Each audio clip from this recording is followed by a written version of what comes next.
Claude Code version 2.1.33 is here. 6 new features, 2 improvements and 8 bug fixes. Let's break it down. Agent workflows get a major upgrade. 2 new hook events, TeammateIdle and TaskCompleted. Let your agents signal when they're ready for more work. You can now restrict which sub-agents spawn using the task agent type syntax.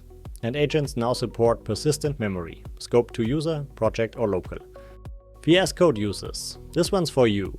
OAuth users can now browse and resume sessions from Claude.ai directly inside VS Code.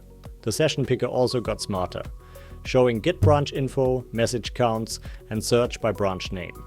Finding your sessions just got effortless. 3 quality of life wins. Plugin names now appear in skill descriptions and the /skills menu. So you always know where a skill came from. API error messages now show specific costs like connection refused or SSL errors. No more guessing. 4 fixes for agent and API reliability. Agent teammate sessions now work properly in tmux.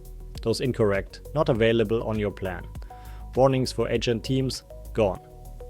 API proxy 404s no longer trigger a streaming fallback. And abort errors during thinking blocks are fully resolved. 4 more fixes for a polished experience. Submitting a message during extended thinking no longer interrupts the model. Proxy settings from settings.json now apply correctly. The resume session picker shows clean titles. No more raw XML, and VS Code scroll to bottom works perfectly on load. Run Claude update to get version 2.1.33 right now. Over 64,000 developers already use Claude Code. Hit subscribe, the next release is right around the corner.